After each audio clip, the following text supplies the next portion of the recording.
I need to tell you about the biggest mistake I see people making as they approach retirement.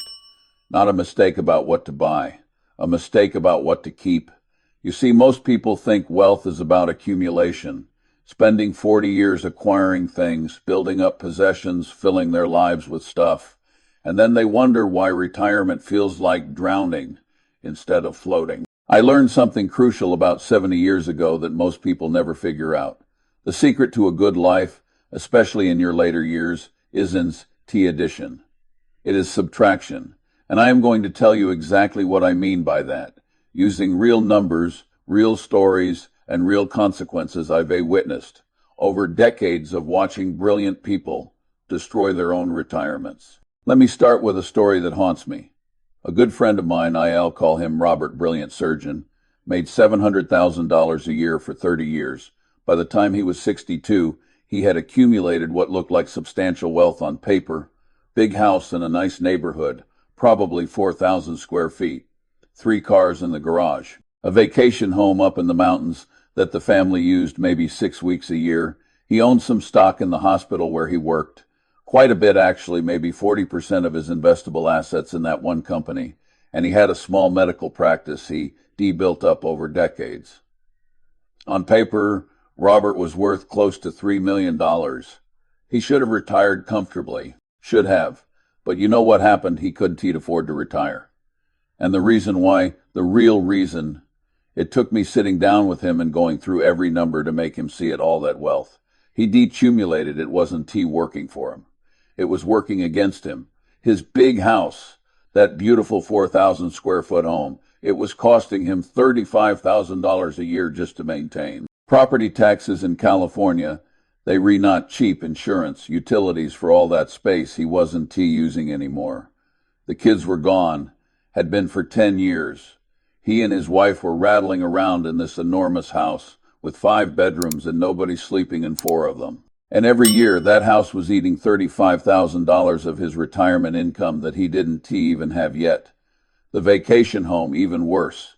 He was paying $12,000 a year in property taxes and maintenance and HOA fees for a place the family used 42 days a year. I did the math for him. 42 days, that is 6 weeks. He was paying $12,000 to use the house for 6 weeks. That is $286 per Dalton Y. I asked him, Robert, could you rent a nice vacation home for $286 a day? He started to see it. The 3 cars, well, he and his wife only drove 2 of them. The third was just sitting there, a sports car he bought years ago that made him feel young. But it was costing him $3,000 a year in insurance and registration and maintenance, and it barely moved. The stock in the hospital where he worked, that was the killer. 40% of his investable assets in one company. And I kept telling him, Robert, that is not investing, that is gambling. What if the hospital has financial problems? What if healthcare regulations change? What if there is a lawsuit? You are one disaster away from losing half your retirement savings. But he couldn't sell it. He worked there for 30 years. It felt like betrayal. And the medical practice, he was 62 and still working 70-hour weeks because he didn't know how to let go. The practice was probably worth $400,000 if he sold it. But he kept thinking, just one more year, I'll sell it next year. Except next year never came because he couldn't separate his identity from his work. So here is what actually happened to Robert. At 65, he had a heart attack. Not major, but enough to scare him. He couldn't work the same hours anymore. He tried to sell his practice, but now he was desperate. Everyone knew he had health problems, and instead of getting $400,000, he got $200,000. The hospital where he owned all that stock, Medicare reimbursement rates changed. The hospital's finances deteriorated. And that stock he refused to sell at $40 a share, he finally sold it at $18, lost more than half its value. He and his wife finally sold the big house. But by then the market had softened, and they didn't get what they hoped for. You want to know the tragedy? If Robert had made different decisions at 60, if he sold that big house then and downsized, sold the vacation home and invested the money, sold those extra cars, diversified out of that hospital stock, and sold his practice while he was still healthy, and it had full value, he would have been fine. Better than fine. He would have retired comfortably with passive income and low expenses and freedom. Instead, he spent his late 60s stressed, disappointed, and wondering where all his wealth went. I am telling you this story because I see it happening everywhere. Smart people, educated people, high earners, all making the same mistakes. They think wealth is about how much they own, but real wealth, especially in retirement, it is about cash flow. It is about passive income. It is about simplicity. It is about freedom. Now, let me tell you what I've learned over 99 years about what you should actually sell before you retire. And I am going to be specific, because general advice is worthless. I am going to tell you exactly what, exactly why, and exactly what the numbers look like. The first thing, and I know this is going to upset people, you need to seriously consider selling your house. Not any house, your big house, the family home where you raised the kids. Now, before you turn this off, just listen to me for a minute. I understand the emotional attachment. I really do. That house is full of memories. But here is what you need to understand about houses and retirement. When you are working and raising kids, a big house makes sense. You need the space. The kids need bedrooms. You need a place for family gatherings. But when you retire, when the kids are gone and it is just you or you and your spouse, you don't need 4,000 square feet. You don't need 5 bedrooms. You are paying an enormous amount of money to heat and cool and maintain space you are not using. Let me give you real numbers, because numbers don't lie. Let us say you got a house worth $500,000. It is paid off, so you think it is free, but it is not free. Nothing. As free. You are paying property taxes, maybe $6,000 a year depending where you live. You are paying insurance, maybe $2,000. You are paying utilities for all that space, maybe $4,000 a year.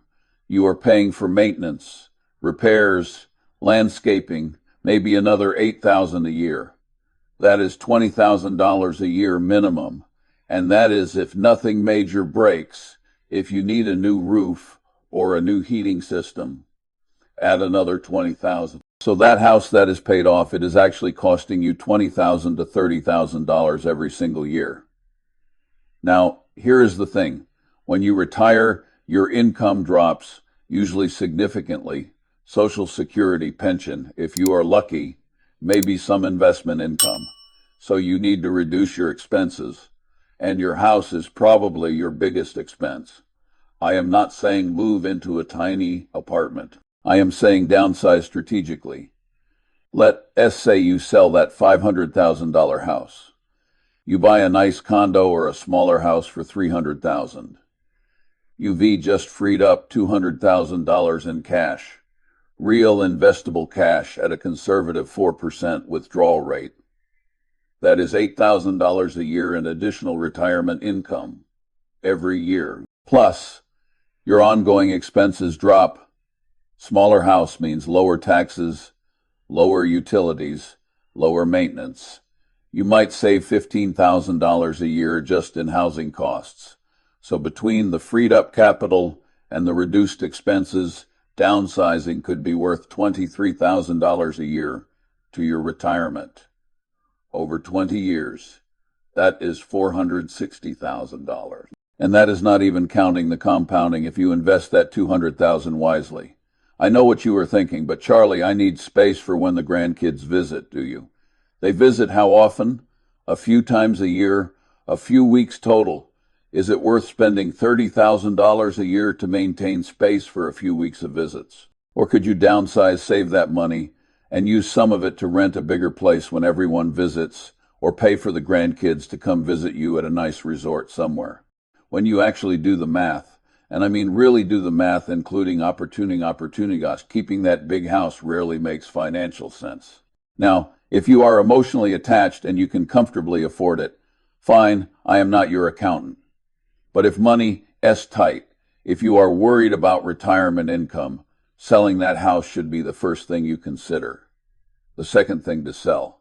And this one, S easier. Your extra cars. How many cars do you really need in retirement? One, maybe two if you are a couple and you both drive separately. But I see retirees with 3, 4 cars, a sedan for daily driving, an SUV for trips, maybe a sports car for fun, a truck for hauling things they never haul. Every one of those cars is costing you money, even if it is paid off. Insurance, registration, maintenance, depreciation. Even a paid-off car sitting in your garage is costing you several $1,000s a year. And here is the thing, in retirement you are not commuting anymore. You are not driving as much. You don't need all those vehicles. I've driven the same car for years. Nothing fancy, just reliable transportation. People ask me, Charlie, why don't you have a collection of exotic cars? You can afford it. And I say, because I don't need them. A car gets me from point A to point B. Everything beyond that is ego. It is status. It is wasted money. And in retirement, you cannot afford to waste money on ego. So here is what you do. Keep one reliable car, maybe two if you both drive separately. Sell the rest.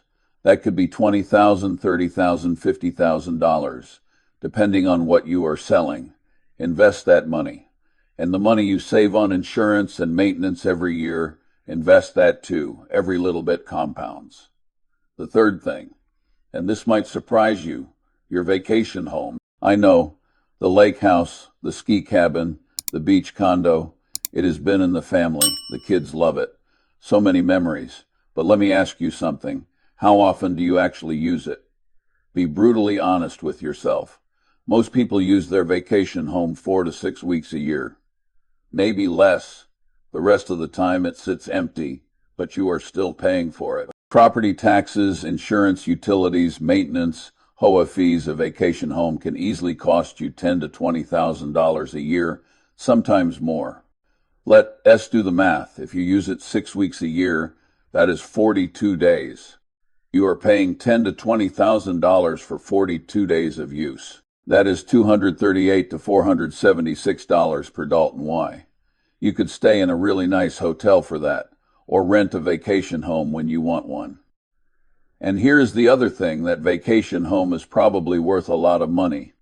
Money that is locked up, not working for you. If you sold it, let us say it is worth $300,000. You could invest that at 4%. That is $12,000 a year in investment income. More than enough to rent a vacation home for several weeks a year, anywhere you want to go.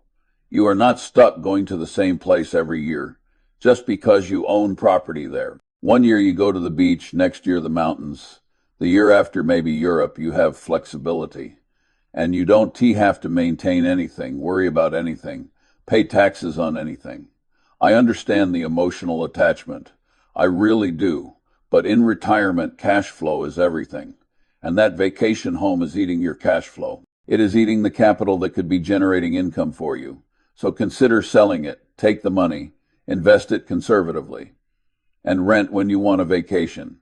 You probably end up traveling more, not less, because you are not tied to one location.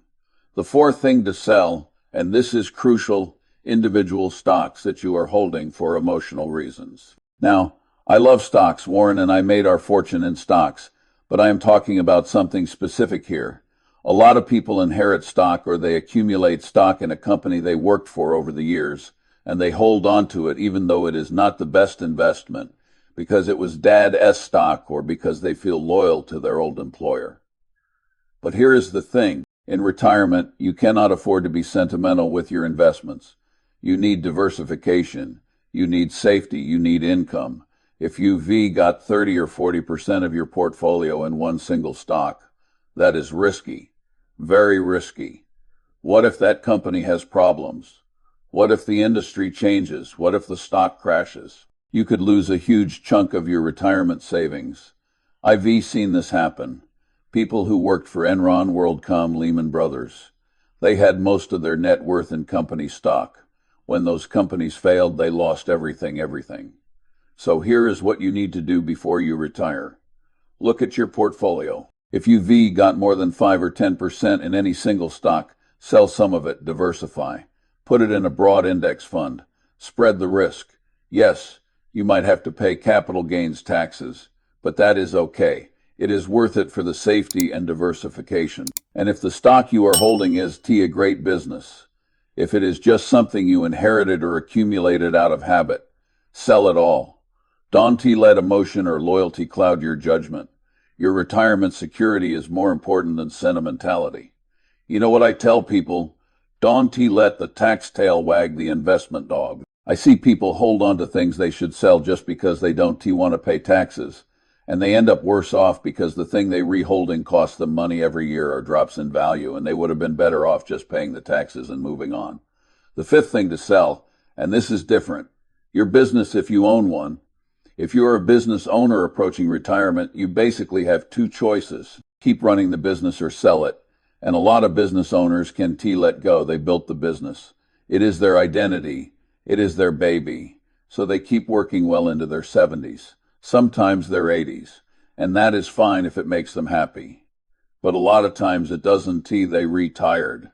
They want to retire. But they feel obligated or they don't know how to sell.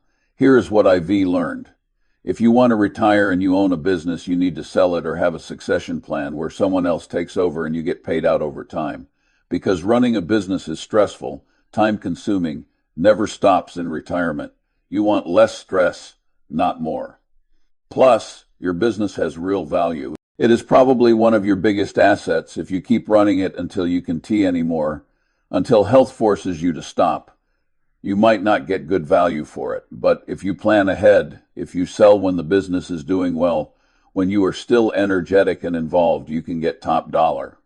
Then you take that money, invest it properly, and it generates income for the rest of your life. That is much better than being trapped in a business you are too tired to run effectively. I remember my friend Robert, the surgeon I told you about, his medical practice if he de-sold it at 60 when he was still sharp and energetic, and the practice was thriving, he could have gotten $400,000, maybe more. But he waited until he had health problems at 65, and everyone knew he was desperate to sell, and he got half that half because he couldn't separate his ego from the business decision. Now, let me pull this all together, because these 5 things, the big house, extra cars, vacation homes, concentrated stock positions, your business, they all have something in common. They require attention and maintenance. And in retirement, you want the opposite. You want liquid assets. You want passive income. You want simplicity. See, the goal of retirement is to have the most stuff. It is to have the most freedom. Freedom to do what you want. Go where you want. Spend time with who you want. And all this stuff, it weighs you down. Every extra house, every extra car, every complicated investment. That is something you have to manage, something you have to worry about. But if you sell these things, if you convert them into simple income-producing investments, suddenly your life gets easier, your expenses go down, your income goes up, and you can actually enjoy retirement instead of spending all your time and money maintaining things you don't really need. Let me give you a complete example. Real numbers. I know a couple, both early 60s. They had a big house worth about $600,000, 3 cars. A vacation condo. The husband owned a small business. On paper, they were worth over $2 million. Could afford to retire. Why? Because all their wealth was tied up in stuff, and that stuff was expensive to maintain. So I talked to them. I said, look, you need to simplify. They sold the big house, bought a nice condo for $300,000. Freed up $300,000. They sold 2 of the cars, freed up another $50,000. They sold the vacation condo for $250,000. The husband sold his business for $600,000. Suddenly they had $1.2 million in liquid, investable assets that they didn't have before. They invested it conservatively at a 4% withdrawal rate. That is $48,000 per year in passive income. Plus, their ongoing expenses dropped by about $30,000 a year because they weren't maintaining all that stuff anymore. So their financial situation improved by almost $80,000 per year. And they retired happily, comfortably, all because they were willing to let go. Now, Some of you are thinking, but Charlie, selling means paying capital gains taxes. Yes, maybe depending on what you are selling and how much gain there is. But paying taxes on gains, that is not a bad thing. It means you made money. It means the asset appreciated. You pay maybe 15 or 20% in capital gains taxes. But think about what you are getting in return. Liquidity, simplicity, reduced expenses, freedom. Don T.B. Penny, Wise and Pound, foolish IV watched people hold on to assets they should sell just to avoid taxes. And they end up losing far more than they would have paid in taxes because the asset kept costing them money or dropped in value or tied up capital that could have been earning returns. Let me talk about timing because this matters more than people realize. When should you sell these things? The answer is before you retire, not after. If you wait until after you retire to sell, you might be in a hurry. You might need the money immediately. And when you are in a hurry, you don't get good prices. Buyers sense desperation. But if you plan ahead, if you start selling these things a year or two before retirement, you can take your time. You can get good offers. You can negotiate. Plus, selling things takes time. Houses take months to sell. Businesses can take a year or more. So start early. Don't wait until the last minute. And critically, what do you do with the money once you sell? Because this is where most people screw up. If you sell all these things and then just spend the money, you've accomplished nothing. The goal is to convert stuff into income-producing assets. When you sell your big house and downsize, that freed up capital goes into investments. Index funds, dividend, paying stocks, bonds, whatever your retirement portfolio strategy is. Same with the vacation home, the cars, the business, all of it. You are not selling to blow the money on a world cruise, though maybe a small cruise is fine. But most of that money needs to go to work for you. Generating income, growing over time through compounding. That is how you turn stuff into freedom. I've observed something over the years. The happiest retirees aren't the ones with the most stuff. They read the ones with the most flexibility, the most cash flow, the most freedom. They can pick up and travel for a month without worrying about who is watching the vacation house. They not stressed about property taxes or maintenance costs. They not tied down by obligations and possessions. They light, they free. And that is what retirement should be. You spent 40 years accumulating. Now it is time to simplify. Sell the excess. Convert it to income. Enjoy your freedom. I am not saying sell everything and live like a monk. I am not saying you can have nice things. But be intentional. Be strategic. Ask yourself, does this thing add to my life? Or does it complicate my life? Does it bring me joy? Or is it just something I am holding on to out of habit or obligation? If it is the latter, sell it. Use that money for things that actually improve your retirement, travel, hobbies, time with family, whatever matters to you. I think a lot about the concept of inversion. It is one of the most powerful mental tools I've ever learned. Most people ask, what should I do to succeed? I ask the opposite, what should I avoid to not fail? Most people ask, what should I buy for retirement? I ask, what should I sell to not go broke? That simple inversion, flipping the question around, it changes everything, because avoiding stupidity is easier than seeking brilliance. And in retirement, avoiding the stupid mistakes, like tying up all your wealth in illiquid assets with high carrying costs. That is 90% of the battle. I've lived through the Great Depression.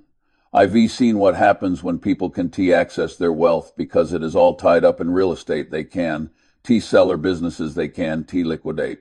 I've seen market crashes, 15 of them over my lifetime. And you know what I've learned? Liquidity matters. Cash flow matters. Simplicity matters. Especially when you are older and you don't have time to recover from mistakes. Looking ahead, and I am 99, so I want to be around to see it. But looking at where we are in 2023, I see warning signs. Market valuations are high. Interest rates that were zero for years are rising. Government debt is out of control. Consumer debt is at record levels. These are not conditions that precede smooth sailing. If I were retiring in the next few years, if we see the kind of market disruption in 2025 or 2026 that I suspect we might, I would want to be in the strongest possible financial position. And that means liquidity. That means low fixed costs. That means passive income from diversified sources. That means not being forced to sell assets at distressed prices because you are desperate for cash. The people who are going to struggle in the next downturn, whenever it comes, are the people whose wealth is tied up in illiquid assets with high carrying costs. The people with big mortgaged houses and vacation homes and businesses they can T-sell in concentrated stock positions. When the market drops and they need cash, they're going to have to sell at the worst possible time. But the people who V-simplified, who V-sold the excess, who V-converted stuff into liquid income, producing assets, they LL be fine. Better than fine, they LL have cash to buy when everything else on sale. That is how Warren and I made a lot of our money, having cash when everyone else was desperate. So here is my advice, as clearly as I can give it. If you are within 5 years of retirement, sit down this week and make a list. Every asset you own, your house, your cars, any vacation properties, your business, if you have one, your investment portfolio, everything. Then go through that list and ask yourself these questions. Does this asset generate income or does it cost me money? If I sold it today, how much would I get and what could I do with that money? Is this asset making my life simpler or more complicated? Am I keeping this for good financial reasons or for emotional reasons? If I were making the decision today with fresh eyes, would I buy this asset or not? And for the assets that are costing you money, complicating your life, held for emotional reasons, assets you wouldn't buy today if you didn't already own them, make a plan to sell them. Get them appraised. Talk to real estate agents, business brokers, financial advisors. Understand your options. Understand the tax implications. Make a timeline, then execute. Sell the big house and downsize. Sell the extra cars. Sell the vacation home. Diversify out of concentrated stock positions. Sell or transition out of your business. Take the proceeds and invest them conservatively in a diversified portfolio designed to generate income. And watch what happens to your stress level. Watch what happens to your monthly expenses. Watch what happens to your passive income. Watch what happens to your freedom. I am 99 years old. I've had a good life, a very good life. And I can tell you from experience that the best things in life aren't things at all. They re-experiences, relationships, time, freedom. Sell the stuff. Keep what matters. Warren and I, we live simply despite having enormous wealth. Same house Warren S. lived in since 1958. Nothing fancy, nothing complicated. And that simplicity has given us freedom. Freedom to focus on what we love, what matters. That is what I want for you in retirement too. Don't be afraid to let go. Don't hold on to things just because you always had them. Be willing to sell, to simplify, to lighten your load. Your retirement self will thank you. Because in the end, retirement is about how much you have. It is about how free you are. Thank you for listening. I hope this gives you something to think about. These decisions can make the difference between a comfortable retirement and a stressful one, between freedom and burden. Start planning now. Make a plan. And when the time comes, be willing to let go. Good luck out there.